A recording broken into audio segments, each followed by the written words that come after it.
My name is Brian, and I'm an alcoholic. For me, as a young boy, I'm actually a native of San Francisco, and my dad was a San Francisco cop who, his father was a San Francisco cop, and my dad's brother became a cop. And so we got this lineage in San Francisco of this, Irish Catholic, cops, priests, and criminals kind of in the family tree. And so they had a branch on the family tree for me, and it wasn't as a cop or a priest. And my upbringing with, I'm going to give you guys some background that doesn't make me an alcoholic, but contributes kind of to how you can see how I would seek the comfort of alcohol, to change the way I feel. And I'm an alcoholic who, likes to feel good. But, as a kid, my dad, pretty tough guy, was used to telling people what to do, and they did it. I was a sergeant in the police department, and I was a kid who challenged him at every turn. And I was a challenging kid and challenged his authority. And my dad had this kind of man in the box syndrome teaching thing, don't cry, suck it up, keep your chin up. And I learned violence from my dad. Violence was power, power was control, and men were to be in control. So I had this thing going on at a young age where I had a terrible sense of self-esteem, and I felt like I didn't fit. And when I tell this part of my story, I oftentimes see people nodding their heads, because a lot of us come from that background, man, where we have a low sense of self-esteem. And it's programmed from our communities, our parents, our churches, our neighborhoods, our schools. And then as normal people grow up, young people, they reach a certain age and they start throwing away the stuff that doesn't fit, and they choose to hold on to the ideas that they want to define themselves. So as a kid, all these messages I got from my parents, a lot of which, came from me getting in trouble. And I heard an awful lot that I was a sinner from my mom. And when she'd sling the names of the saints, I'd hear Jesus, Mary, and Joseph. I knew I was in trouble. And when she put my middle name in there, Brian Peter Fowley, I knew I was in trouble. And that's just kind of the way it was, man. But I had this thing where I oftentimes felt like there was something missing, like I was damaged goods. And I can remember it at a young age, feeling like God had left a component out of me. And, that other kids had that component, that there was something unique about me that was damaged and broken, and I didn't fit. And I often, found myself exhausted trying to measure up to my father's expectations. And so, when I took my first drink of alcohol, I grew up in a middle class cop family. We had a living room and a dining room, and when my family would migrate from the living room to the dining room at Christmas or Thanksgiving or any of the holidays, they'd leave half-empty cocktails on the living room table and go to the dining room for dinner. And it was my grandfather's highball that I sipped off of as a very young age, which changed the way I felt. And it's the first time I can identify having that change, that head change from alcohol, and I felt like I fit. It was like, man, I felt loose, like I could talk, like I felt like I fit in the family, and it loosened me up. And that feeling of that head change, of that lowered inhibitions, is something that I chased for many years to come. And I could, it's definitely into recovery when I identified these points of, I'd say aha moments when things took a turn. And, so I sought that feeling thereafter to try to change the way that I felt. And as a kid, by the time I was 14 years old, I was done with what was happening in my household, with my dad putting his hands on me and feeling like I was the source of my dad's anger at home. And I left home at 14, and I never went back. And I left a middle class home in the Bay Area in California, and went to the streets at 14 and became a homeless youth, went to work in the trades and was drinking, in the bars. I would cash my check, at a very young age. And then I would hide out in the corner and start drinking. And, I was with these older guys and always spending my money on Friday, come Monday, I was broke and trying to work to make money again and trying to find a place to get a clean pair of socks. And so when I left home, I took two coping skills to the streets. One was that alcohol was a solution. It changed the way that I felt. And the other one was violence. And violence worked for me. It changed the way that I felt. And I learned that at home as well. And it wasn't long after I left home that I was having contact with law enforcement, and I was using violence to solve problems. And I had gotten into the system and came back out of the system and never went back home, lived with friends of the family and stuff. And kind of did geographic. It was like a geographic out of juvenile hall. And my disease progressed. And like most of us, the damage was going so fast that, I couldn't see it. And other people could see it. And they identified it as an anger problem. But really what I had, I think, was a self-esteem issue and the alcoholism problem. So by the time I was 21 years old, 2 months into my 21st year, I had been packing pistols for self-defense. And I'll tell you, my violence was an escalating pattern of violence that started with my dad teaching me how to fist fight to protect myself. And I never fist fought out of self-defense. I was always offensive because I would stutter and stammer and I couldn't articulate. And it was easier to just start throwing to change the way I felt than to continue to be frustrated and not be able to express myself. And then as I started packing knives, it wasn't long before I used a knife. And then the same thing with a pistol. So in 1988, I was a couple months into my 21st year, and I was packing pistols to protect myself because the guys I was running around with were dangerous guys and packing pistols. And anyway, I found an opportunity to have my ego insulted, and I used the pistol to change the way I felt and to solve a problem. And I shot a man named Jim, and I killed him. And it's important that y'all understand that I'm a murderer. I murdered Jim. I shot Jim, and Jim was unarmed, and we had a beef. And my best solution, my best thinking at that point in my life was that I was going to show Jim who he was messing with. And it was a completely ego-based decision to pull my pistol and shoot Jim, and I murdered him. Okay. And when I shot Jim, I immediately, felt like it was power. I was chasing power. I was trying to control something I had no business controlling. And what happened was, I felt like the gates of heaven had just slammed shut on me, there was no get back for murder. And I knew I was done. I had crossed a line that there was no way I could come back from. Complete despair and hopelessness immediately. And for me, I ran for a few days. I had nowhere to go. Police arrested me, and I lied immediately. I immediately lied and said, I didn't kill anybody. They said, Brian, we know you killed Jim. We just don't understand what went down, so help us understand, what happened, And I told them, man, I didn't kill anybody. And I was a liar. And I had been a liar ever since I took my first drink. I had been a liar with my disease, with alcoholism, drinking, and other substances. I was lying to everybody about me all the time. So it was natural for me. And I just want to say that the natural progression of lying and my disease, of course, led me to being a liar at any chance to try to save my skin or shed myself in a better light than I truly was.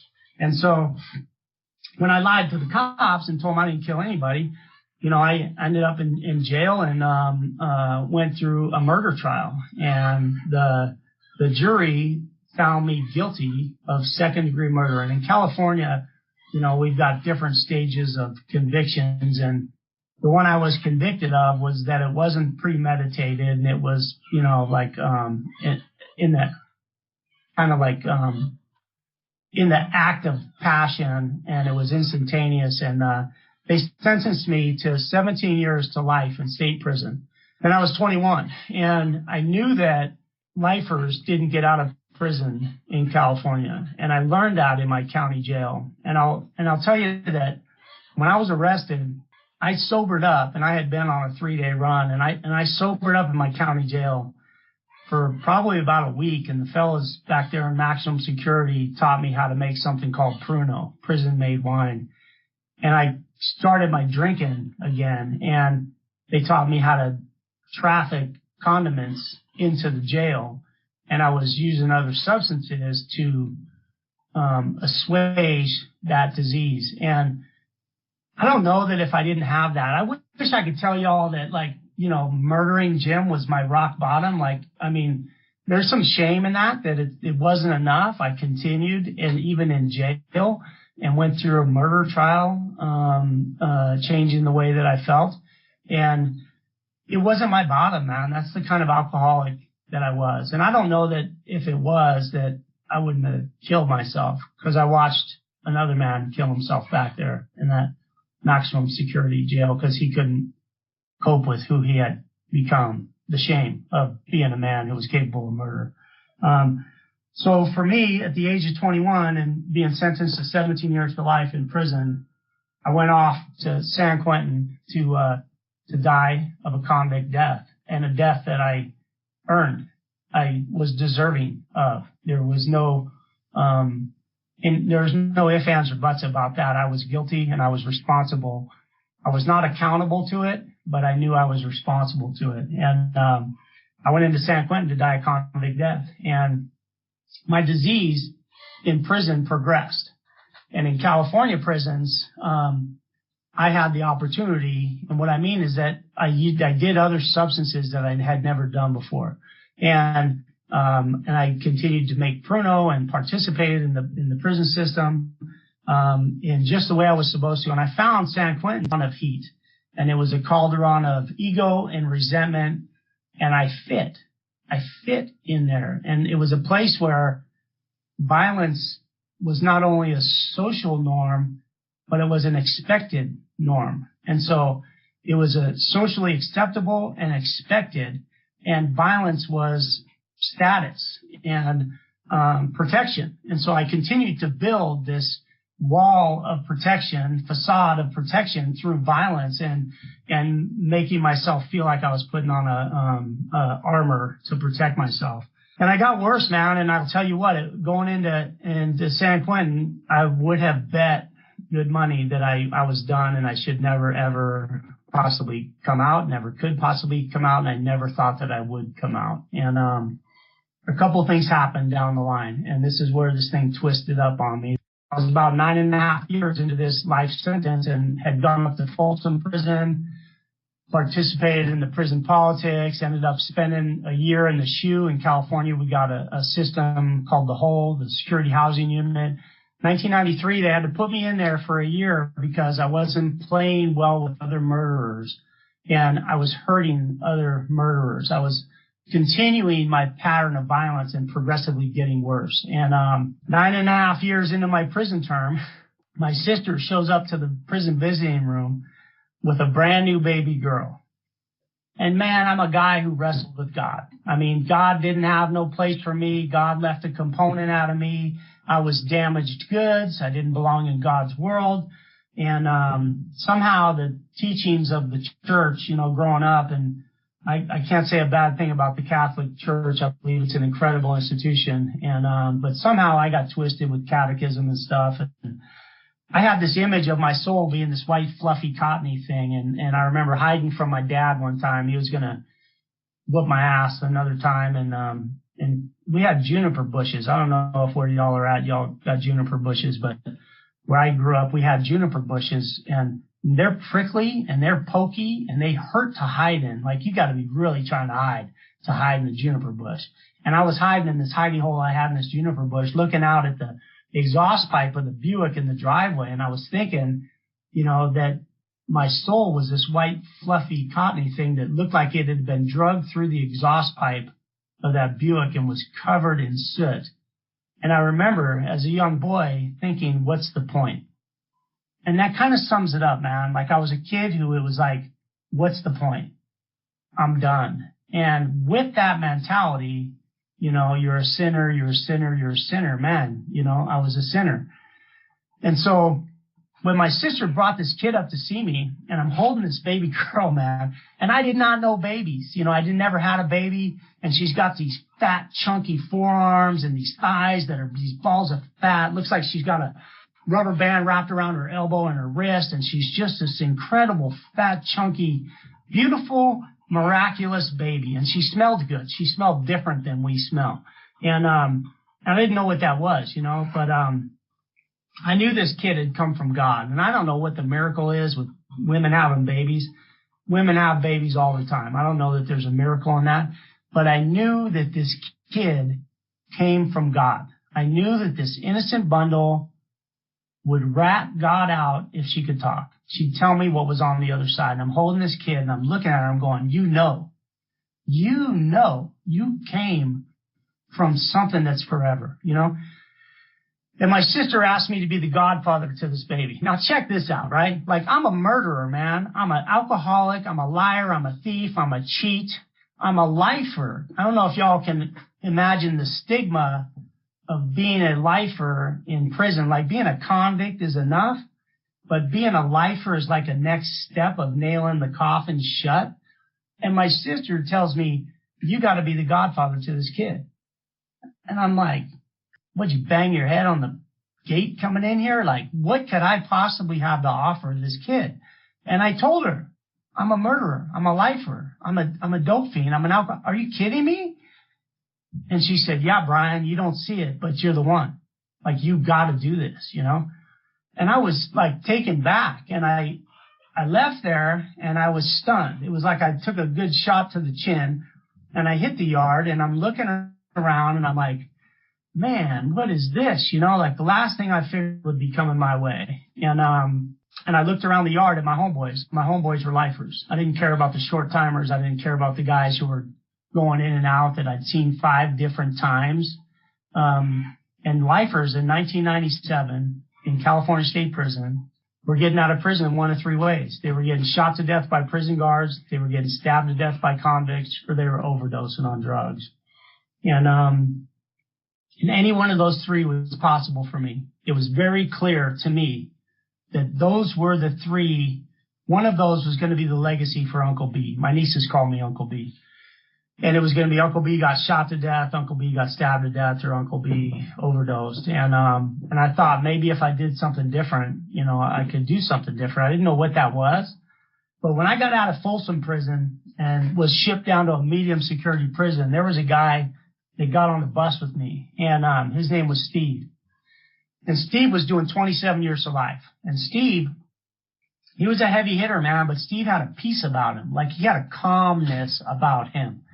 And when we got on the bus, getting out of Folsom, we were like, man, we survived, because dudes were getting killed. Like, we were watching our friends get killed, shot and stabbed, and they were dying. And me and Steve felt like, you know, we got a parole. We were going to a medium security. We had survived. And so when we got on that bus, we had this camaraderie. We had this thing that was like, we survived something, you know. And when we hit this medium security prison in the Sonora foothills, Steve and I like partnered up, man. Like, we weren't tight friends in Folsom, but we came out of Folsom, and we're like the Folsom guys who hit this yard. So we lived in the same cell block. We went to the chow hall together. We ate together. And we hit the weight pile and worked out together every morning. And so Steve sees me on the weight pile the next morning. He's like, hey, brother, what's up, Fowley? What you got going on, man? Your head ain't in it. Where you at? You know, and I'm telling him what's going on. And he's like, man, tie in with me Tuesday night. It was like Sunday was the visit. Monday was the yard. Tuesday night, he said, tie in with me at the visiting room Tuesday night, man. I'm going to show you something. And he took me to a meeting of Alcoholics Anonymous. And he took me to a meeting of Alcoholics Anonymous because in California, we got this thing called hospitals and institutions. And these are these crazy, sober alcoholics who go up to these prisons and beat on the gates to get in tenaciously, like getting canceled at the last minute. You can't come in. There's a lockdown, or someone had got a cold. We're not letting you guys in tonight. These people would show up, man, and give us the room to have a meeting of Alcoholics Anonymous. Steve took me to the meeting, man. Turns out this fool, this guy who had this peace, 27 years to life, and he had this peace, this calm, and I'm going crazy. I'm chasing money. I'm hustling. I'm gambling. You know, I'm in the game. And Steve had this like equilibrium about him, and he tasted, he was sober, man. He was sober. So Steve became my sponsor. All right. So Steve took me through the 12 steps, and this is 1997, man. And, I hear a lot of things out here about like meeting makers make it, or you got to have a sponsor who has a sponsor who has a, this lineage thing. There's a lot of mythology in AA, right, that don't come out of the big book. But what I had was a big book of Alcoholics Anonymous. I didn't have no mythology, right? I didn't have no lineage. I had Steve. You know what I mean? He was a lifer who was sober. And he was the only sober alcoholic that I knew, man. I didn't get to. So if there's anybody here who's new or fairly new, or you're thinking about sponsorship, or you're like on the edge, or you're like in rooms going, I wonder if we're compatible. I wonder if that's the right person. I wonder if we can talk well, or if we got enough in common. Like, hey, BS, man. I called BS on that. Steve was the only sober alcoholic I knew, and he took me through the 12 steps, and I've got a sobriety date of November 9th, 1997, as a direct result of working the 12 steps with Steve. And that's what I had. And it stuck. And it stuck. And it took. And my life got incredibly different and better. And mind you, if it didn't get better, I would have gone right back to what I was doing, man. Okay? So when people say, like, this thing changes, my life got better. And it got worse at first. My first few years of sobriety were tough, man. And I struggled because I had an anger problem. I had this thing where I was sober and I'm beating up my cellies, man. And I'm like, I can't communicate. Like, I got all this stuff. And I'm in a meeting one time, man, this little H&I lady, her name was Patricia. Patricia was a Native American chick, and she had this long black hair, and she was short. And she was so short, guys, that her feet, did this on her little chairs in the visiting room, she would do this. And Patricia told me when I first went to the rooms, she's like, Brian, you got to work these 12 steps, man. You're going to feel better if you work these 12 steps. I'm telling you, you got to get into these steps right away. And I'm just like, hey, lady, get off of me, man. Like, give me some room. Like, I'm going to get to it. Okay. Back up, So anyway, like a year later, I'm working the steps, and I got all this stuff going on, and I'm angry, and I was holding the room hostage. And they taught us how to conduct ourselves in a meeting, like not cross talking and stuff. And we sat in a circle in the visiting room. And I was puking on the room, man. I was having a really bad day. And I had the book, and I was saying, y'all said this is going to work, and this ain't working. I feel like this, and blah, blah, blah. And the convicts are like, oh, it's the Brian show, man. Yeah, it's like entertainment. Yeah, Brian's going on one, And Patricia sitting across the room from me, and she's laughing, and she laughs, and her hair goes back, and her little feet come up in her chair, and she rolls forward. And I'm all, man, this lady right here, damn her, And I called her out, and I said, yeah, you think that's funny, huh? Yeah, you remember you told me this that I'd feel better? You told me I'd feel better if I worked these steps. And she laughed. Her hair goes back. Her little feet come up. And she goes, yeah, and you do feel better. You feel hurt better. You feel confused better. You feel frustration better. And I was like, oh, man. And I had to laugh, right? Because I'm all serious. I'm all serious and tight, and I'm AA, and I'm all bound up, and I got to do the right thing. And I had to laugh because, I'm an idiot, man. Like, yeah, I got feelings, and I'm working with feelings. Alcoholics Anonymous cracked me open in a way that had me seeking God to heal myself, okay? And I became a meditator. And mind you, this was like 1998, and I'm not like in the church house, man, but I know God's existence. And I thought out a meditation program. And what I did was I made a commitment to meditate twice a day. I didn't know how to meditate, but I learned how to meditate from a monk. And a monk taught me a technique called centering prayer, and that's where I started from. And I sat twice a day for 20 minutes. And this monk actually who did this, Thomas Keating, who brought this centering prayer into the prison to do a workshop with us, he came in and taught us how to do this centering prayer. And what happened was, as a result of sitting twice a day and meditating with God, I started getting cracked open, and he taught me to put my mind on what I wanted to go to. He didn't say you got to make your mind blank. Whoever said that, I mean, we can't do that, man. The nature of the mind is to think, right? So I was taught to move towards love, man. And I learned about love in prison through meditation. I was the patient and God was the therapist, man. And if it wasn't for Alcoholics Anonymous, I never would have got to the place where I was willing to sit twice a day on the floor of my cell and put my mind on God and want to breathe God on every breath, man. And I became that because of Alcoholics Anonymous. So what happened for me was I became a meditator. I actually became a yogi and spent years meditating 4 times a day. Some years, normal years were, twice a day. And I built community, man. And I'm an alcoholic who built community based on Alcoholics Anonymous and working with men, cleaning house and getting right with each other in our community in prison. Like Steve didn't have me writing letters home to mommy and daddy. Steve had me getting accountable to my yard. And I got accountable to my yard, and I got accountable to my crime, and I got accountable to the collateral damage that my crime committed. And it was like this thing got so wide that I became so vulnerable in a place that vulnerability is not accepted, because I wanted to live more than I wanted to protect myself. Alcoholics Anonymous did that to me. And what happened was I ended up going to these board of parole hearings, consideration hearings. And I guess it was probably 7 of them.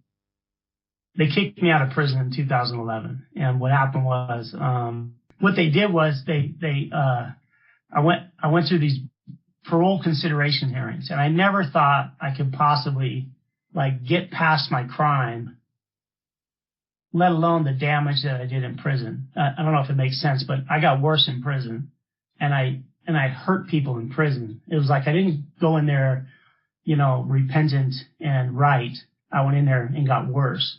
And then there was a turn, and I had to show a lot of years of the turn, of building community, of helping people to do better, and of me doing better. And the Board of Parole hearings in 2009 recognized what I had done and the work that I had put in, and they said they believed in me, and they wanted me to go out in the community and continue the work that I had been doing in there. And Governor Schwarzenegger had a different idea, and he wasn't letting lifers out. And so they reversed that decision the day before I was to get out of prison. And it wasn't personal. It felt personal, but it wasn't personal. But a prison guard that night before, came and said, Fowler, you're not getting out of here, man. They took your date. So you got to go back to the board. And then what happened was I went back to the board, and the Board of Parole hearings granted my release again. And they said that Schwarzenegger was wrong, and they built a record on why he was wrong. And they released me on February 11th of 2011 after 22 years and 3 months. And I was 21 years old when I went into prison, and I was 43 years old when I came out. And I had 13 years of sobriety in prison.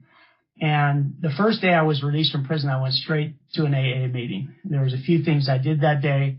Alcoholics Anonymous was one of them. My intention was to do 90 meetings in 90 days. So if there's anybody in here who's thinking about that 90 and 90 thing, I showed up with 13 years sober, going to do the 90 and 90, and it was a terrible, terrible meeting. And I didn't know where I was, but I had paroled to a town in Fresno, California, and I found probably the worst meeting in Fresno, man. It was rough. It was rough. And I was like, this sucks. It was like the guys I was working with for years in the joint, we had fellowship, man, and solid recovery. And then it was like, I didn't go back for a few days. I found a morning meeting, at St. Teresa at 6:30 in the morning. And I didn't have a driver's license. I wasn't driving. I was gone so long. I wasn't even in the DMV. I had to go get a learner's permit. My stepdaughter had to take me to get the learner's permit. The guy, when I drive up to the DMV, he's like, oh, we must be here for her. I'm like, nah, that's me, He goes, well, this can't be you. Like, really? Where you been? I'm like, I've been busy. Anyway, I had to get a learner. So I didn't have a learner's permit, but St. Teresa was walking distance from my house. 6:30 in the morning. I'm an early morning guy. That happens to us in prison. And I'm still hardwired that way. Early morning guy. So I start hitting St. Teresa, and it's a solid meeting, man. And then I find out about 12 o'clock meetings, 5:30 meetings, and 7 o'clock. And I'm doing way more than 90 and 90. And these guys just snatched me up, man, in the fellowship.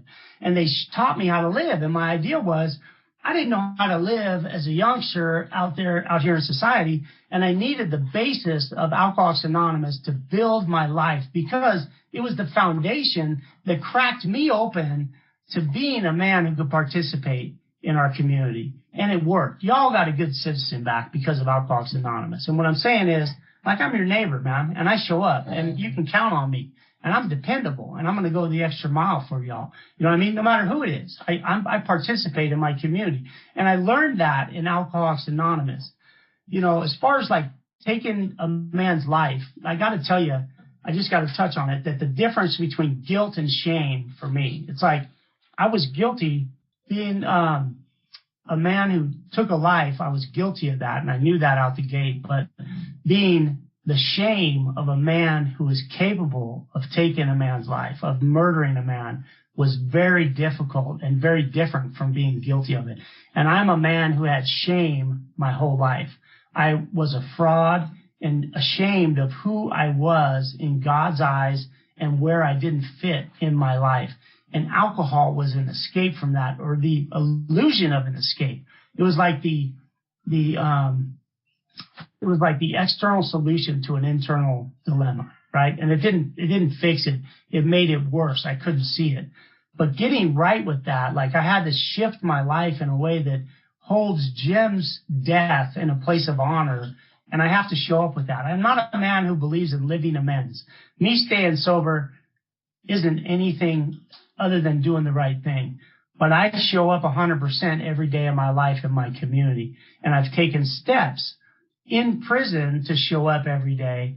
And today in my community, I show up every day. So what I'm saying is I got the bonus round. Like I truly got the bonus round through Alcoholics Anonymous. And as a result of the 12 steps, I'm a good citizen and I show up in my community. I'm going to tell you a quick story that, you know, I actually in 1988 was the cause of a 911 call. And the sheriff showed up, the fire department, the paramedics, and I traumatized those people. They showed up to a murder scene, to a crime scene with a gunshot victim. And I at first it took years to consider the collateral damage.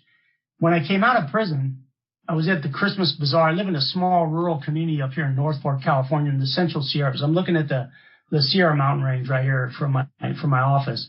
And in my rural community here, they have a Christmas bazaar, and they're selling jams and jellies, and these little old ladies with white hair, and they're doing this stuff, and they're selling support your local volunteer fire department T-shirts. And anyway, I'm buying T-shirts, and this guy steps out from behind the table, and he says, "Hey, man, if you really want to help us out, come work with me." And I was like, I don't know what you mean, but if you got ball caps, I like ball caps, I'll buy a ball cap. And he goes, "No, man, I need help up here. Like, I'm the fire captain here, and I need help. It's just me up here." And I was like, "Oh, no." I looked at my wife, and they would never let me do that. There's no way. I'm a convicted murderer. I'm a felon, It's a position of trust, of public trust. Anyway, she tells me, "Hey, why don't you let God say no? Why don't you quit, trying to write this script, man?" And I'm like, and she's not programmed. She's an average tipper drinker. You know what I mean? Like, she's got that stuff on the natch. And I'm like, "What's wrong with you, man? You are in our program, So anyway, I show up and I say, "Yeah, I'll do it," So I go through the academy, which is 4 months long. And at every turn, I'm waiting for the shoe to drop, for HR, the paperwork to say, have you ever committed a felony?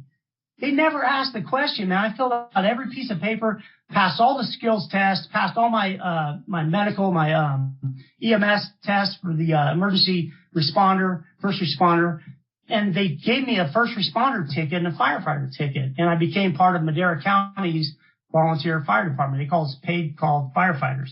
And then they taught me to drive their engines. So now they're giving me pieces of equipment to respond in instead of just being a firefighter. They want me to be an operator. And I mean, hey man, could I even think that could possibly ever happen?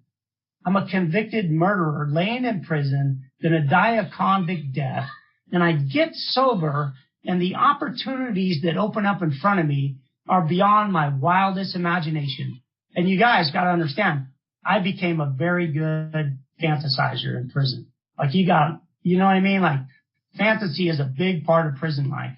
And I couldn't even have fantasized this good that I could ever become that. And I became that. I responded in my community to people on their worst day. That's who Alcoholics Anonymous turned me into. That guy who you could count on your worst day to show up and help you, and thank God that Alcoholics Anonymous creates people like me who get to live the life that God intended us to live. Like I was on a path that was not God's path. And so I'm severely overpaid. I got these 3 children up here. I was never supposed to have babies. I'm up here on 3 acres looking at Sierras. I got dogs. I got a pig out there. I got chickens. I got 3 kids tearing it up. And I'm working 40 hours a week, man. And, in a career, not a job. I'm an electrician. I'm a union electrician paying into 2 pensions. And guess where I learned that trade? Yeah, in the joint. I learned how to be an electrician in the joint. And now I'm an electrician out here in the IBEW, local Union 100, doing a career. My baby's got insurance. My house payment gets paid every month. I bought this house, man, on my ticket. And, things got good as a result of working the 12 steps, as a result of reading the big book of Alcoholics Anonymous, not having mythology or opinions, but the program of Alcoholics Anonymous and the 12 steps. So I got to circle back to that. And the life that I get to live today is one of honor to participate and a privilege for me to show up as an accountable member of our community. In my opinion, Alcoholics Anonymous is the greatest social movement in history because it takes people like me and turns us into something that God created us to be. And I am not unique. Our rooms are filled with men and women just like me. And what happens is when we get sober, we get accountable and we show up and we are a powerhouse of love and loving God people. So my thing is God on every breath. And I learned that in AA to breathe God on every breath. And when I do that, I do the next right thing. So thanks you guys for having me. Sorry I probably ran a little bit long here. Pleasure to be with y'all. My name is Brian, and I'm a satisfied customer of Alcoholics Anonymous.